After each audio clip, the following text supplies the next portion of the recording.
Hello friends, ഇന്ന് മാമൻ്റെ birthday ആണ് കേട്ടോ. അപ്പോൾ ദിയേനെ കൊണ്ടാക്കിയിട്ട് മാമ അങ്ങ് പോയായിരുന്നു. അങ്ങനെ ദിയേനെയും കൊണ്ട് ഞാൻ കടയിലോട്ട് പോവാണ് കേട്ടോ. കടയിലൊക്കെ പോയി തിരിച്ചു വന്ന് പായസത്തിൻ്റെ കൂട്ട് കഴിയുമ്പോഴാണ് അങ്ങനെ വന്ന് പായസമൊക്കെ വെച്ച് മാമിന് വേണ്ടി പായസം വെച്ചിട്ട് അപ്പോഴത്തേക്കും അവർ കേക്കും കൊണ്ടൊക്കെ വന്നു. മാമീൻ്റെ സർപ്രൈസായിരുന്നു, ചെറുതായിട്ടൊന്ന് പാളിപ്പോയി. അങ്ങനെ ഞാൻ കുളിച്ച് റെഡിയായി. ഞാൻ ചേച്ചീൻ്റെ വീട്ടിലോട്ട് പോവാണ് കേട്ടോ. നിൽക്കുക 2 ദിവസം നിൽക്കാൻ വേണ്ടി പോവാണ്. അങ്ങനെ കേക്ക് കട്ടിങ്ങൊക്കെ കഴിഞ്ഞ് എല്ലാവരും ചോറൊക്കെ കഴിച്ച് ഞാനും ചോറ് കഴിച്ചിട്ട് പോകാനായിട്ട് ഇറങ്ങി. 2 മണിയൊക്കെ ഇപ്പോൾ ഇറങ്ങി ബസ് സ്റ്റോപ്പിൽ വന്നു.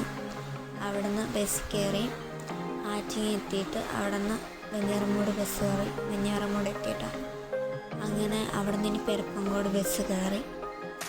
പെരപ്പങ്കോട് ചെന്നിറങ്ങിയപ്പോൾ ചേച്ചി അവിടെ ഉണ്ടായിരുന്നു, വിളിക്കാൻ വന്നായിരുന്നു.